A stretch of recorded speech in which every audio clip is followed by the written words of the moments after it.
Bonsoir, merci de suivre ce soir ce live spécial consacré aux bachelors du groupe Eductive. Alors pour nous parler des bachelors, et plus spécifiquement donc des bachelors du groupe Eductive, nous recevons ce soir Christophe Serré qui est directeur pédagogique du groupe Eductive. Christophe Serré, bonsoir. Bonsoir. Merci d'être présent. Vous avez donc la responsabilité pédagogique de l'ensemble des programmes du groupe Eductive et notamment des bachelors, des 4 bachelors dont nous allons parler ce soir. Alors peut-être avant de parler de ces bachelors, de leur spécificité, peut-être un mot sur qui est le groupe Eductive. Alors le groupe Eductive, c'est un groupe qui est constitué d'un ensemble d'écoles qui sont plus connues qu'Eductive en l'occurrence, puisque les marques sont implantés sur différents campus depuis un certain nombre d'années. On parle de Sciences-U, on parle de Maestris, on parle des Subcom, on parle des Ficom, des Fab. Voilà, donc ça ce sont des marques qui font partie du portefeuille d'Eductive, qui aujourd'hui est un groupe qui compte à peu près 7000 étudiants et stagiaires sur ces différents sites, sur 11 villes de France, sur une quinzaine de filières de formation, avec à peu près 150 formations en portefeuille, et puis un portefeuille d'entreprises partenaires avec lesquelles on travaille sur ces différents campus qui est de l'ordre de 15 000 entreprises. Donc là, vous nous avez dressé le tableau du groupe Eductive. Les bachelors dont nous allons parler tout de suite sont des bachelors qui sont portés par Eductive, qui ne sont pas portés par les écoles dont vous avez parlé. Exactement, en fait c'est un projet qui est né de la direction du groupe Eductive avec la vocation de le concevoir et de le développer en s'appuyant sur les ressources des écoles existantes au niveau pédagogique, au niveau commercial, pour arriver à concevoir ces programmes dont on va parler en détail. Alors avant de prendre les premières questions des internautes, peut-être brièvement présenter l'offre des 4 bachelors et de leurs 12 spécialisations, sans peut-être rentrer dans le détail des 12 spécialisations. Ok. Alors on a 4 bachelors dans cette offre, un bachelor en digital, un bachelor en design, un bachelor informatique et un bachelor plus généraliste qui est un bachelor management. Voilà, avec chacun de ces 4 bachelors qui offrent 3 spécialisations. Alors dans le digital, l'informatique et le design, des spécialités qui sont liées quand même à ces métiers de manière assez pointue. Et sur le bachelor management, une spécialité en RH, une en communication et événementiel, et puis une troisième qui est plus orientée marketing, développement commercial. Donc ça c'est pour la présentation de l'offre pédagogique. Peut-être rappeler que le bachelor, c'est une formation en 3 ans après le bac. Exactement, tout à fait. Donc là on est sur un dispositif qui se passe à l'entrée post-bac, avec 2 années de formation en initiale, et puis une 3e année qui est soit à l'étranger, soit en formation alternée ou en alternance sous forme de contrat de professionnalisation, soit encore sous forme de pré-incubateur entrepreneurial. Alors, on va prendre la première question qui nous est posée par Bertin qui dit « Bonsoir, comment se passe un bachelor ?» Alors, le cursus bachelor en 3 ans présente la particularité d'avoir un tronc commun inter-bachelor qui en gros occupe 45% à peu près du temps de formation, parce qu'on est parti d'un principe quand on a conçu cette offre pédagogique qui était de se dire, globalement aujourd'hui on a des jeunes qui vont arriver sur un marché du travail dans lequel ils vont évoluer sur 10, 15 métiers différents, 15 entreprises différentes, certains vont créer leur activité, d'autres être salariés, avec des rythmes de progression qui peuvent être variés, et aujourd'hui on est sur des métiers qu'on ne connaît pas forcément encore, des métiers qui sont nouveaux, qui sont en germination en quelque sorte, et pour lesquels la connaissance ne va pas être simplement le levier de succès. Et par conséquent, on va devoir travailler l'agilité, l'inventivité, la créativité, l'entrepreneuriat de ces jeunes pour leur permettre d'intégrer une vie professionnelle qui soit dynamique, qui soit plaisante et dans laquelle ils soient aptes à faire face aux aléas ou aux différents changements de route qui vont les attendre. Alors, vous parliez au départ d'un tronc commun, c'est-à-dire que lorsque l'on choisit un des 4 bachelors avec ses spécialisations, on va se retrouver avec les étudiants des autres bachelors sur un certain nombre d'enseignements. Exactement. L'idée, c'est de travailler la transdisciplinarité, puisqu'en l'occurrence, un des constats importants aussi, c'est de se dire que aujourd'hui, l'entreprise recherche des compétences qui ne soient pas que centrées sur une expertise métier, et que on a besoin de sortir de cette pédagogie en silo dans laquelle la plupart des dispositifs de formation sont encore inscrits, y compris dans le supérieur. Parce qu'on va peut-être préciser ce que vous entendez par pédagogie en silo. En l'occurrence, celui qui veut faire du marketing va faire du marketing, celui qui va faire de la philo va faire de la philo, mais sans qu'il y ait de passerelle entre les différents domaines. Et clairement, dans les retours des entreprises avec lesquelles on a travaillé, notamment sur la conception de ces bachelors, c'est un point essentiel d'avoir cette maîtrise, cette expertise métier, mais en même temps en étant ouvert aux autres fonctions de l'entreprise. Et donc, on est parti de ce principe-là pour concevoir ce qui est en gros l'ADN de nos bachelors, à savoir un tronc commun qui va les confronter à différentes spécialités qui peuvent être en dehors de leur bachelor pour que, en gros, on travaille leur appétence à innover, à être collaboratif, à créer et en même temps travailler l'acquisition de fondamentaux qui vont toucher à leur personnalité, la compréhension du monde dans lequel ils évoluent au niveau sociétal et pas seulement professionnel. Alors ce tronc commun dure combien de temps ? On est sur des formats en gros de un peu moins de 300 heures sur une première année de 650 heures, un peu moins de 200 sur les 550 heures de deuxième année, et puis une portion plus congrue en troisième année où là on rentre dans la logique de spécialité métier, et donc on va satisfaire l'option que l'on aura choisie en troisième année, et donc là on est sur une portion de 90 heures simplement sur la troisième année. D'accord, donc en fait 4 bachelors, un tronc commun qui est assez consistant et qui dure 2 ans, et puis c'est en troisième année que là, on peut effectivement avoir une spécialisation beaucoup plus soutenue. Et c'est-à-dire que finalement, si on a choisi une spécialisation dès le départ, on dit voilà, moi je suis plutôt bachelor RH, c'est-à-dire qu'à l'issue de ces 2 années où on a eu un tronc commun et on a eu l'occasion de découvrir du design, de l'informatique, on peut dire mais non, mais finalement, je souhaiterais que ma spécialisation ne soit pas celle à laquelle j'ai pensé à l'origine, mais une autre, dans les 4 proposés. Je reprécise un point, c'est que le tronc commun ADN interbachelor est complété ensuite d'un tronc commun dans chacun des bachelors. Donc celui qui rentre sur un bachelor management ne va pas faire de l'informatique et du design au sens poussé de la même manière que celui qui fera un de ces 2 bachelors. Donc ça c'est important à avoir en tête. Ensuite, la logique d'orientation, effectivement, c'est une orientation qui démarre dès la première année sur une thématique globale. On sait quand même globalement si on veut faire de l'informatique, on est plutôt attiré par les ressources humaines. Mais en revanche, est-ce qu'on va faire de l'informatique pour travailler sur de l'ingénierie d'application mobile? Est-ce qu'on va faire de l'ingénierie pour être plus sur du développement logiciel, plus sur de la sécurité du réseau? Ça, on comprend bien que ce n'est pas en première année, après un bac, qu'on est forcément à même de faire ce choix de manière prématurée. Donc, il y a une logique de filière, mais au sens large, pour que la spécialisation vienne réellement qu'en troisième année. Question d'Émilie, y a-t-il des stages et pendant combien de temps dans votre cursus? Alors, en gros, en première année, on a un premier stage de 8 semaines qui se fait en entreprise. Stage obligatoire? Stage obligatoire, hein. De toute façon la partie stage est obligatoire.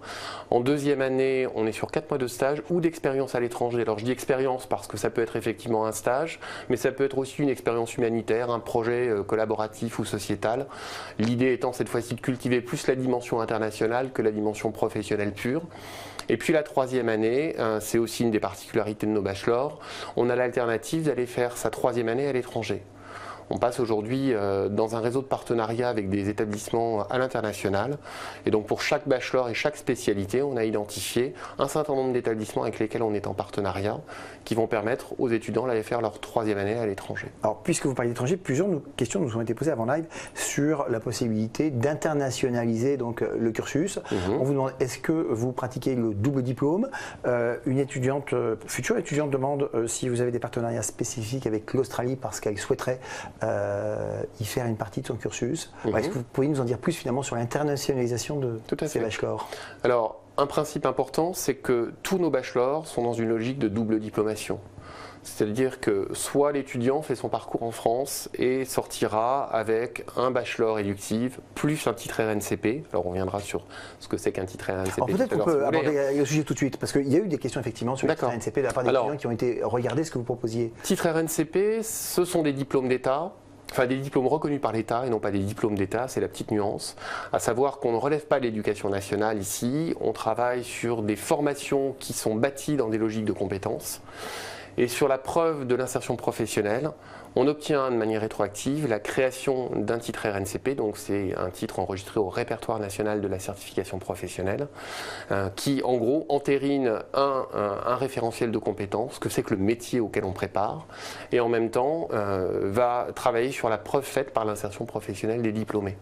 Alors, on va tout de suite vous poser les 2 questions qui viennent à l'évidence. Est-ce que ce titre RNCP est connu des recruteurs? Est-ce que c'est quelque chose qu'ils apprécient dans leur grille de lecture? Et est-ce que potentiellement, à l'issue de ce bachelor, on peut envisager de faire autre chose, de rejoindre un autre établissement d'enseignement supérieur? Oui. Alors, sur la partie reconnaissance par les entreprises, aujourd'hui, le titre RNCP est de plus en plus connu en entreprise. D'une part, par les différents médias qui interviennent et sur le recrutement et sur l'orientation et la formation. Deuxièmement aussi par les OPCA qui sont les financeurs de la formation professionnelle qui ont quand même aujourd'hui un rôle assez actif auprès de leurs adhérents que sont les entreprises pour promouvoir ce que sont ces diplômes et leur financement, notamment par le biais des contrats d'alternance. Donc la connaissance de ce qu'est un titre RNCP en entreprise elle est de plus en plus prégnante. On le voit aussi chez les jeunes et chez les candidats et les salariés d'entreprise qui, notamment pour cette dernière catégorie de personnes formées, vont plus spontanément aller vers du titre RNCP parce que le titre RNCP, contrairement au diplôme éducatif, est vraiment dans une finalité métier et une finalité professionnelle. Moins embarrassé en quelque sorte de toutes les dimensions, plus de culture générale qu'on a dans la plupart des diplômes de l'enseignement supérieur aujourd'hui. Donc ça c'est la première partie de la question. La deuxième était... Est-ce que ça permet une poursuite d'études dans l'enseignement supérieur, quel qu'il soit? Alors aujourd'hui, il est clair que la logique de correspondance entre les diplômes d'État et les titres RNCP est de plus en plus établie dans les groupes de formation et dans l'enseignement supérieur. Nos bachelors en plus vont s'appuyer sur une logique de crédit ECTS. Donc on aura et un titre RNCP et des crédits ECTS qui sont en gros le sésame pour rentrer sur de la poursuite d'études sans aucune difficulté pour ceux qui le souhaiteront. Alors, avant de vous interrompre sur les titres RNCP, vous me parliez de double diplôme. Vous disiez, d'un côté, il y a la possibilité d'avoir un double diplôme, le bachelor et un titre RNCP, ou et puis le bachelor et un diplôme étranger. Alors ça, c'est quelque chose d'établi. Vous pouvez, non pas citer des diplômes, mais vous avez beaucoup d'accords dans beaucoup de pays, ça couvre... Alors aujourd'hui, on est sur 8 pays, puisqu'on a un partenaire qui nous sert d'intermédiaire avec tout un réseau d'écoles. Donc on fait partie de ce réseau de partenariat international. Et en fonction des filières et des spécialités de nos bachelors, on a pu identifier par rapport au programme de ces établissements ceux qui concordaient le mieux avec notre offre, pour permettre du coup un départ en 3e année à ceux qui auront le niveau de maîtrise de langue le permettant, pour aller préparer un diplôme étranger et en même temps revenir en France, chercher leur bachelor éductive en lieu et place finalement du titre RNCP qu'auront ceux qui seront restés sur le parcours national. Alors pour ceux qui choisiraient cette option, double diplôme, dont un diplôme international, ça va représenter à peu près combien de mois, de semaines à l'étranger? L'idée c'est de faire la 3e année complète. D'accord. Avec un retour en fin de 3e année pour valider le bachelor. Donc ça, c'est une option que vous proposez à vos futurs étudiants au bout de 2 ans. Question d'un internaute qui dit, pourquoi parlez-vous de pédagogie de rupture? Ça veut dire quoi? Et c'est ce que si vous avez déjà répondu, parce que c'est vrai que vous avez un peu abordé ce sujet tout à l'heure en parlant de la pédagogie des bachelors. Donc pédagogie de rupture, c'est un mot qui est assez fort. Oui, parce qu'en l'occurrence, on constate que dans la plupart des filières d'enseignement, y compris supérieur, on reste très souvent dans une pédagogie qui est très descendante, où finalement on considère que le formateur, le professeur, l'enseignant, l'intervenant est celui qui sait, que le stagiaire ou l'étudiant ou l'apprenant ne sait rien. Et l'idée à travers cette pédagogie, et pourquoi on parle de rupture, c'est effectivement de considérer que la connaissance ne fait pas tout, et que la connaissance, elle est accessible assez facilement aujourd'hui en salle de formation, quels que soient les dispositifs supérieurs sur lesquels on travaille aujourd'hui. On a un formateur, des élèves, des étudiants, peu importe le terme, et puis on a Google et toute la palette de tutoriels, de cours qu'on peut trouver en ligne aujourd'hui qui peuvent être miraculeusement bien faits, répondre à des sujets et des problématiques extrêmement précises. Et clairement, c'est un point sur lequel on a voulu beaucoup travailler quand on a conçu les programmes et l'approche pédagogique de nos bachelors. Pour vous, c'est vraiment très différenciant avec l'offre qui existe, parce que, soyons clairs, il existe beaucoup de bachelors proposés aux bacheliers sur des thématiques voisines des vôtres. Pour vous, c'est vraiment l'axe vraiment très différenciant de... Complètement. En l'occurrence, je pense que la notion de transdisciplinarité dont on parlait tout à l'heure, ça c'est un élément marquant. Et puis cette pédagogie, c'est une pédagogie de l'expérience, c'est-à-dire que on prend aujourd'hui une génération qui a globalement évolué dans le monde du jeu vidéo depuis sa petite enfance. Nos futurs étudiants ne sont pas des gens qui se mettent devant un jeu vidéo, cherchent à exploiter la notice de sa première à sa dernière page avant de jouer. Ils jouent, ça marche pas, ils apprennent en faisant. Et en l'occurrence, c'est un peu ce principe-là qu'on retrouve dans les dynamiques pédagogiques que nos intervenants et nos formateurs vivent en salle et qu'on a voulu démultiplier dans la pédagogie des bachelors. Alors, le bachelor aujourd'hui est perçu par un certain nombre d'étudiants comme ou s'inscrit dans une stratégie de poursuite d'études. On fait un bachelor parce qu'on sait qu'ensuite, on va poursuivre sur un cursus en 2 ans, moins ou plus. Vous, comment vous avez conçu ces bachelors? C'est des bachelors qui doivent directement mener au monde du travail, ou ça peut être aussi des bachelors qui, ensuite, permettent une poursuite d'études? On est dans les deux cas. On est clairement dans cette double dynamique. Aujourd'hui, quelqu'un qui sortira d'un bachelor, notamment par cet apprentissage par l'expérience et cette transdisciplinarité, on considère qu'il a une agilité qui le met en position de réussir à décrocher un premier job qui ne soit pas un job alimentaire, qui soit vraiment un job dans ses missions, dans ses ambitions et qui correspond à ce pourquoi il s'est formé. Ce qui n'empêche absolument pas de continuer pour viser finalement, quand on est sur un niveau 2, on est plutôt sur de la gestion de projet, sur de l'organisation, on n'est pas encore sur de la stratégie. Donc clairement continuer sur des masters professionnels, sur des niveaux 1 en termes de titres RNCP, c'est prévu, c'est possible et ça s'articulera très bien. Bon, on comprend bien que les deux sont possibles, mais à votre avis, est-ce qu'avec un bachelor éducatif, donc dans 3 ans, est-ce que vous pensez, parce que c'est aussi la question qui se pose pour des jeunes qui disent avec un bac+3 je fais quoi, je vais me retrouver dans une situation intermédiaire, est-ce que vous pensez qu'un diplômé bac+3, donc qui sortirait avec votre bachelor, quelle que soit la spécialisation, peut prétendre à une carrière, à une vie professionnelle aussi riche potentiellement qu'un étudiant qui sortirait d'une école, on va dire classique, à bac+4, bac+5? On en est complètement persuadé. C'est clair que ce qu'on va travailler avec eux sur ces 3 années, c'est une approche des problématiques de l'entreprise complètement différente. On n'a pas parlé encore de la partie implication des entreprises, mais les programmes ont été conçus avec des entreprises pour satisfaire les véritables attentes des entreprises sur cette logique de être expert et en même temps pouvoir s'ouvrir et prendre en compte des éléments qui sont hors de son sentier battu ou de son rail de professionnel du design, du digital ou de l'informatique. Et ça, on est totalement persuadé de l'agilité qu'on va leur donner. D'une part pour décrocher un premier job s'ils ont envie de rentrer dans la vie active à la suite du bachelor, mais ensuite aussi pour progresser plus vite que d'autres. Donc en fait, vous seriez quand même satisfait si à l'issue de vos 3 années, on vous disait que 80% de votre promotion est partie directement sur le marché du travail? Oui, et que les 20% restants sont sur de beaux masters ou de beaux niveaux 1 dans la foulée. Alors vous avez parlé de l'implication des entreprises, on va y revenir peut-être sous un autre aspect qui est le corps pédagogique, et on vous demande finalement qui sont vos enseignants, voilà, et comment vous structurez cette partie de l'enseignement. Est-ce que vous êtes avec des profs classiques ou est-ce que vous êtes avec des professionnels du secteur?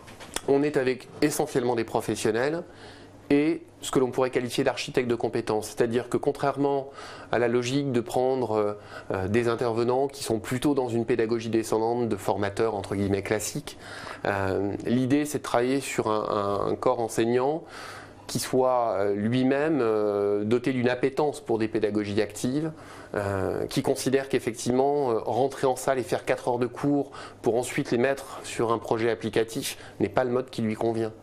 Et donc l'idée que j'évoquais tout à l'heure, c'est de l'apprentissage par l'expérience, de l'apprentissage par projet. Et donc c'est plutôt de les nourrir de techniques, d'outils et de méthodes au fur et à mesure de l'avancement des projets qu'on leur confie, que de faire un cours et ensuite de leur faire appliquer ce qu'ils ont appris.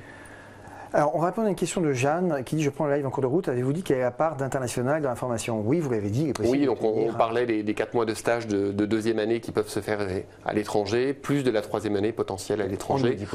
Et accessoirement, le stage de première année qui peut aussi être réalisé à l'étranger. Question de Pierre. Pensez-vous qu'un bachelor suffise pour travailler dans le marketing? Quel poste peut-on viser au départ et pour quel salaire? Ce qui revient un peu à la question de finalement bac+3, bac+5. Alors là, on retombe finalement, indépendamment de la question des bachelors, dans l'intégration et les métiers qu'on vise après un titre RNCP de niveau 2 finalement. Globalement, je revoyais récemment, puisqu'on travaille toujours sur les renouvellements des titres RNCP qui sont des diplômes que l'on remet en jeu régulièrement pour prouver qu'on est toujours en phase avec les besoins des entreprises. Et je regardais du coup les métiers, les salaires sur lesquels se positionnent nos anciens diplômés sur les 3 dernières promotions.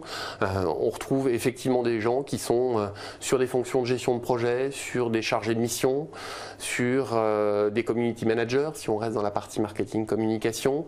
Je crois qu'il y avait une question sur les ressources humaines qui est du même acabit. Aujourd'hui, on peut travailler dans les ressources humaines avec un titre de niveau 2. On va travailler soit sur des fonctions un peu généralistes d'assistanat RH, de chargé de gestion de ressources humaines, de gestionnaire de projet, mais on peut aussi travailler sur des fonctions plus spécifiques liées au recrutement, à la formation, à la gestion des talents, talent, etc.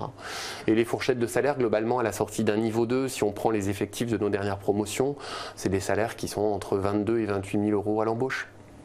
On a deux questions à peu près identiques d'internautes qui vous disent, voilà, alors c'était pour le digital et pour le RH, qu'ils envisagent de se spécialiser en formation dans du mail du digital et du RH, et qui vous disent, mais on croit bien comprendre que vous êtes plutôt une école de management, enfin, en règle générale, plutôt dans cette dominante, et est-ce qu'il ne vaut pas mieux pour nous s'orienter directement vers une école spécialisée dans les RH ou une école spécialisée dans le digital, qu'apporte finalement une école qui est peut-être un peu plus généraliste?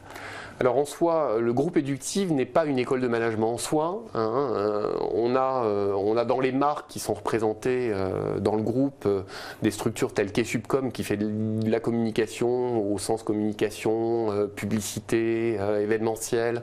On a des marques comme Efficom qui font plutôt de la communication au sens communication corporate d'entreprise. On a des entités qui font de l'immobilier, des entités qui font plutôt des ressources humaines. Donc on n'est pas spécialement école de management comme une ESC par exemple, on est plus polyvalent que généraliste. Et sur le fait finalement d'aller dès le départ sur une école spécialisée en RH pour ne faire que du RH par rapport à une formation avec un tronc commun où la spécialisation intervient peut-être un peu plus tard? Alors, la différence, c'est qu'on est finalement une organisation avec des spécialités. Et c'est vrai que quand on est perçu comme un généraliste, on a l'impression qu'ils font de tout, mais est-ce qu'ils font de tout aussi bien qu'ils le pensent? On travaille avec essentiellement des conseils de perfectionnement qui sont constitués de professionnels. Tous les programmes sont bâtis en collaboration avec les entreprises et les professionnels qui sont représentatifs du métier. Le fait qu'on travaille sur des titres RNCP, c'est aussi un gage d'expertise, puisque quand on crée un titre RNCP, on reconnaît l'efficacité finalement d'une formation pour exercer le métier. Et on remet régulièrement en jeu cette dimension reconnaissance par l'État. Donc on est finalement sur des micro-organismes spécialisés qui sont côte à côte. Et c'est justement cette proximité qu'on a cultivée à travers les bachelors. Alors, Anatole nous fait remarquer que vous avez présenté le groupe Eductive, les bachelors. Pour autant, vous n'avez pas dit où cela se situait. Alors, aujourd'hui, on est sur 8 campus, 3 campus à Lille. Un campus à Paris, un campus à Reims, un à Aix-en-Provence, un à Lyon et un à Grenoble. Alors 8 campus qui dispensent tous les 4 bachelors ou chaque campus peut avoir une spécificité? Alors justement, c'est là où on parlait à l'instant de la spécialisation ou de l'expertise des différents établissements. L'offre n'est pas identique sur chacun des 8 sites. Elle est sélective en fonction de la culture métier, de l'expertise de l'établissement sur lequel s'implante le bachelor Eductive pour qu'on dispatche une offre qui soit la plus poussée, la plus pointue en fonction des écoles dans lesquelles elle est offerte. Donc 8 campus. Donc 8 campus au total, oui. Plusieurs questions sur la 3e année et l'alternance. L'alternance est-elle obligatoire en 3e année? Vous demande-t-on? Alors, l'alternance, elle est obligatoire pour ceux qui sont ni dans le schéma international, bien évidemment, ni dans le schéma entrepreneuriat. La 3e année, en gros, c'est 450 heures de formation à peu près, dans un rythme alterné, donc ça ouvre la porte aussi aux stages alternés longue durée et pas simplement au contrat de professionnalisation. Et puis pour ceux de nos étudiants qui en 3e année seront sur un projet de création d'entreprise ou de développement d'activité et qui choisiront du coup l'option entrepreneuriat, l'alternance ne se présentera pas et ne sera pas obligatoire. D'accord, donc ce qui est clair, c'est que si on ne s'inscrit pas dans le cadre de l'entrepreneuriat ou l'international, il y a de l'alternance. Complètement. Avec la problématique de trouver une entreprise d'accueil. Problématique ou non, puisqu'en l'occurrence, on va s'appuyer ici sur tout le réseau construit par les différentes marques et écoles d'Eductive. Donc aujourd'hui, je vous disais, je crois en introduction tout à l'heure, c'est à peu près 15 000 entreprises en portefeuille qui sont clientes au titre de la formation continue, au titre de stage, au titre de contrat d'alternance, sur des métiers qui finalement correspondent à ceux que l'on va viser avec les titres RNCP qui sanctionnent nos bachelors. Non, excusez-moi, parce que vous dites titre RNCP, et là je vais dire 2 questions qui vous redemandent de repréciser, alors très brièvement, parce que vous l'avez déjà fait, l'intérêt d'un titre RNCP. Parce que c'est toujours un petit peu mystérieux. L'intérêt d'un titre RNCP, c'est en gros avoir un diplôme reconnu par l'État, dont on sait qu'il correspond aux besoins des entreprises sur un métier plus précis que ce que propose un diplôme de l'éducation nationale. Bien. La sélection, on n'a pas parlé des critères sur lesquels vous recrutez vos futurs étudiants. Alors on a plusieurs questions. Comment ça se passe? Qu'est-ce que vous demandez au niveau des notes? Voilà, si vous pouvez nous dire comment se passent les différentes étapes et finalement quel profil vous attendez, quelle qualité vous attendez chez vos futurs candidats. Alors, la sélection, elle se fait en plusieurs étapes, comme dans tout dispositif. Une première qui est une étape de dossier de candidature, pour lequel, en termes de notes, on demande à avoir un bac validé. Donc, quelqu'un qui est en terminale fournira au moment de l'obtention de son diplôme ses résultats au bac. Donc, pas de stress sur les notes de première, sur des pas notes de stress sur les notes de première, exactement. On étudie le dossier de candidature et les éléments de motivation. Donc, l'aide de motivation? L'aide de motivation. Si la motivation et le niveau général de terminale nous semblent satisfaisants, on passe dans la deuxième phase qui va viser l'admissibilité finalement, avec une demande au candidat qui est de nous envoyer, de nous poster sur notre site bacheloreductif.com une vidéo de présentation de 2 minutes de sa motivation à intégrer un bachelor. Suite à cette étape, on organise une demi-journée de sélection, oui si on veut, le terme n'est pas forcément tout à fait exact, au cours de laquelle 2 temps forts vont se suivre. Un premier qui est l'atelier Give Your Best, qui est un atelier collaboratif sur lequel on leur donne une thématique, si possible liée à une problématique d'une entreprise, en les invitant. Excusez-moi, chaque candidat est reçu individuellement? Donc là, on n'est pas sur l'entretien individuel à cette phase-là, on est sur de l'atelier collectif, où on leur donne en gros un brief, comme on pourrait le faire dans n'importe quelle entreprise sur un groupe projet, avec pour finalité, dans un délai donné, de produire collectivement un résultat, des idées réalistes, faisables, envisageables, pour répondre à la problématique qui peut être, comme je vous le disais, une problématique réelle d'entreprise réelle. Et puis une deuxième phase sur cet atelier de sélection, qui est un entretien FAQ. Donc c'est une foire aux questions entre, cette fois-ci, un candidat seul avec un représentant de l'école et du campus. Et là, c'est la foire aux questions dans les 2 sens. L'idée à travers ces 2 exercices étant pour nous de voir, l'appétence à cette pédagogie, à ce décloisonnement de l'enseignement pour éviter dans des silos dont on parlait tout à l'heure. Et puis l'appétence aussi à vivre une pédagogie par apprentissage, par projet collaboratif, plutôt que du travail individuel, des rendus individuels, des contrôles, des partiels, des évaluations au sens classique. Et puis aussi la curiosité, l'inventivité dont va pouvoir faire preuve notre candidat. Donc on n'est plus sur une recherche de profil de quelqu'un qui n'a pas envie d'être en salle assis du lundi au vendredi, 7 heures par jour, avec un formateur en face de lui qui lui donne des éléments de connaissance et qui ensuite les applique. Je caricature énormément, mais voilà, on va rechercher plutôt un tempérament, une appétence pour cette approche pédagogique. Donc clairement, pas de préparation spécifique à cette entrée comme il peut exister pour d'autres écoles. Il n'y a pas de bachotage, il n'y a pas de préparation particulière par rapport à ces entretiens. Conseil spécifique, si ce n'est d'être soi-même et de donner le meilleur que l'on puisse. Sylvia... Je précise, c'est pas parce qu'on est effacé sur un atelier collectif qu'on ne sera pas retenu. C'est vraiment une question d'inventivité et puis d'intégration, parce qu'aujourd'hui dans l'entreprise, on a des gens qui sont très en avant, d'autres plus en retrait. C'est pas parce qu'on est en retrait qu'on n'est pas contributeur au final à la même hauteur que celui qui est plus bavard. Donc vous avez répondu à Paul qui demandait comment s'entraîner au mieux à vos exercices d'entrée. Vous avez répondu, il n'y a pas d'entraînement. Pas d'éléments particuliers. C'est clair. Fanny qui vous demande si combien d'étudiants vont compter vos promotions. Est-ce qu'il y a de la proximité avec les profs ou les enseignants? Et il y avait une autre question qui vous demandait si vous envisagez d'avoir des étudiants étrangers, s'il va y avoir une sorte de mixité internationale sur le campus. Je vais répondre tout de suite à cette question. Pour l'instant, ce n'est pas prévu. Mais rien n'est exclu. En l'occurrence, il se peut très bien que des étudiants étrangers, par le réseau de nos partenariats, aient envie de faire le chemin dans l'autre sens pour venir suivre une partie de leur cursus en France, chez Eductive. Pourquoi pas? Aujourd'hui, le sujet n'a pas encore été traité. On en parlera après. Le recrutement, vous l'avez dit, de base, c'est un élève en terminale. Vous pouvez aussi prendre un Bac+1 qui serait en réorientation et qui s'interroge, pas de prérequis spécifiques. Non, du moment qu'il a à un moment validé son bac, le fait qu'il ait poursuivi, démarré autre chose, quitte à changer de voie à un moment, aucun problème. Est-ce que vous pourriez repréciser le quotidien, si tant est que ça puisse être possible, le quotidien d'un étudiant qui va suivre votre pédagogie? Bon, c'est un terminal, il vient d'un enseignement classique, hein, on le connaît tous, et, voilà, et tout à coup il arrive chez vous avec cette fameuse pédagogie de rupture. Au quotidien, concrètement, ça se passe comment? Ça se passe dans une approche qui est vraiment orientée sur des projets. Donc ça veut dire que régulièrement en phase 2, au lieu d'avoir des formateurs au sens classique, ils vont avoir affaire à des gens qui viennent de l'entreprise, qui vont venir leur présenter un sujet, une thématique, faire une masterclass pour leur présenter leur façon d'aborder un problème dans leur entreprise. On va les faire travailler plus dans un accompagnement. En gros, nos formateurs sont des architectes de compétences plus que des personnes aptes à délivrer du savoir et de la connaissance. Donc on va plus les mettre en situation de tester et de croire en leur potentiel, à imaginer des solutions, en les nourrissant au fur et à mesure avec des piqûres entre guillemets théoriques, conceptuelles, techniques. C'est clair qu'on ne va pas s'inventer développeur informatique sans cours.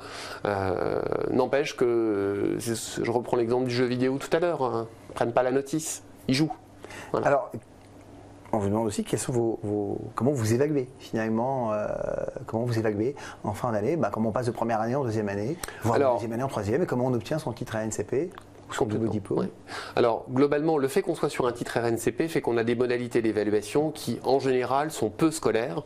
On est plus sur des cas d'entreprise, sur des projets d'entreprise, sur des problématiques à traiter avec des rendus sous forme de restitution devant un jury de professionnels, sous forme de blog qui va être évalué non seulement par l'intervenant qui a piloté le projet, mais en même temps par ses pairs.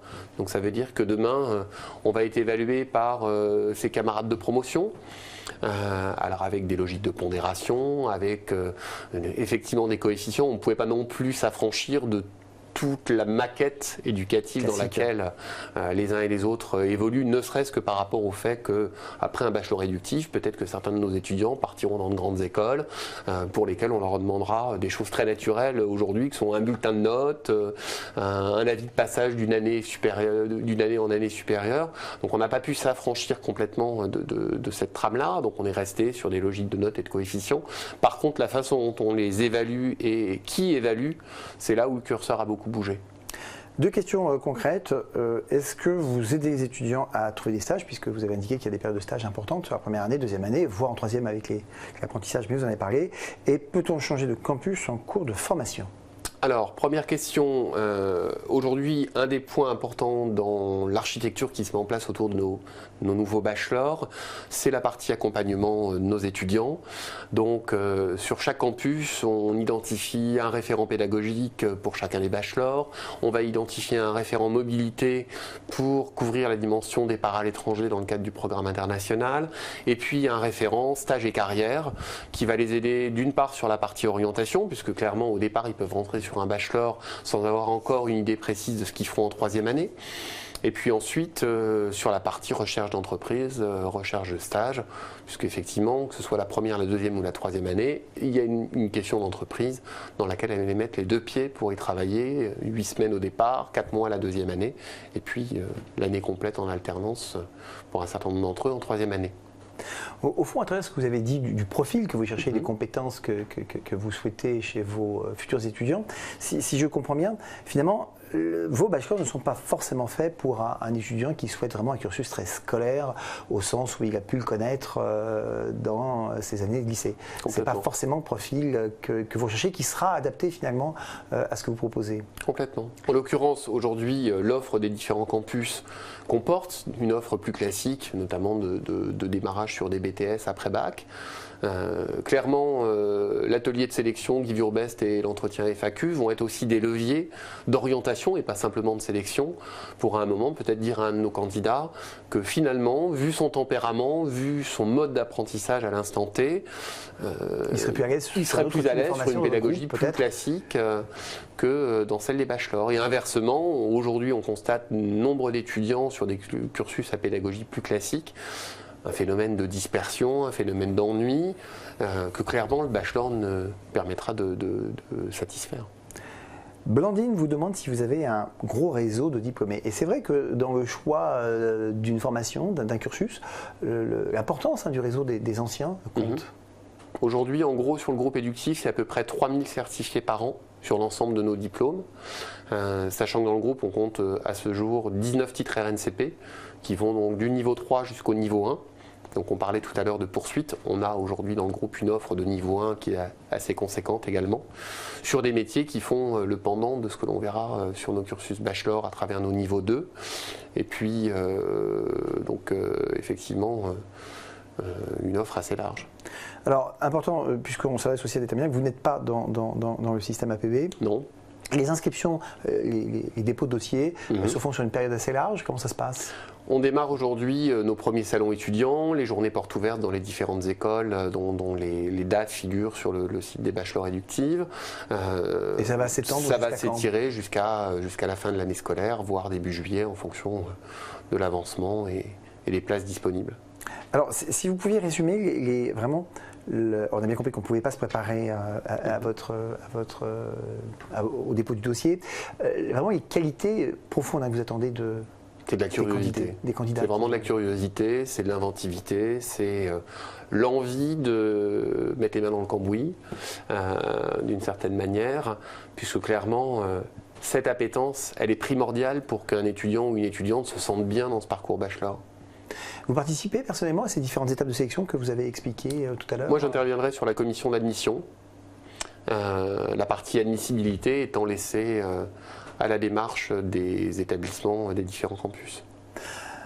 Alors, question un peu spécifique, on vous demande s'il y a une partie code sur vos différentes formations. Une partie code. Code, développement, j'imagine. Oui, alors effectivement, d'une part dans le bachelor informatique, tout ce qui est développement d'applications mobiles et développement logiciel, on va inévitablement avoir cette dimension code. Et puis on va retrouver aussi dans le bachelor digital, avec d'autres finalités que de la programmation pure, mais il y a une partie développement intégration dans le bachelor digital. Alors, ce live arrive à sa fin. Beaucoup des questions qui reviennent reposent la problématique du RNCP que vous avez expliqué.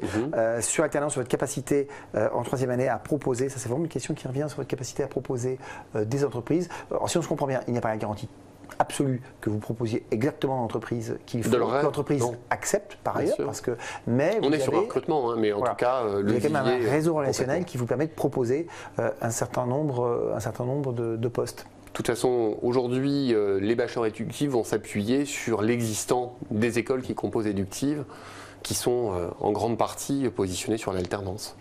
Niveau d'anglais, est-ce qu'il y a un niveau d'anglais ou un niveau de langue étrangère qui serait souhaitable dans les candidatures ? Au niveau de la candidature, ce n'est pas un point qu'on va prendre en considération pour écarter ou non un candidat. Ensuite, tout dépend de la dimension internationale souhaitée à plus ou moins grande échelle. Il est clair que pour partir sur des troisième années à l'étranger, la plupart des établissements partenaires exigent des niveaux, des scores avec des seuils minimums au TOEIC, au TOEFL, au IELTS, enfin peu importe le type de test. Donc ça, c'est une dimension qui sera à travailler pendant les 2 premières années pour ceux qui auraient la volonté de partir à l'étranger pour la troisième année en tout cas. Alors, dernière question d'un internaute qui a bien suivi ce que vous avez dit sur votre dossier d'entretien, qui a bien compris qu'il fallait présenter une vidéo de présentation courte et qui demande vidéo décalée, classique, vidéo. Pas de règle. Pas de règle. L'idée, c'est une présentation de qui ils sont et de ce qui les motive à candidater. Donc effectivement, pas de règle. Christophe, si on pouvait résumer en 2 mots ce qui vous différencie, ce qui différencie vos bachelors des autres offres qui peuvent exister, en 2 mots. Transdisciplinarité, expérience, pédagogie expérientielle. Voilà, je crois que c'est 2 mots essentiels. Eh bien, c'est sur ces 2 mots que nous allons nous quitter. Christophe, merci d'avoir participé à cette émission. Merci d'avoir suivi ce live et à bientôt pour d'autres rendez-vous. Merci.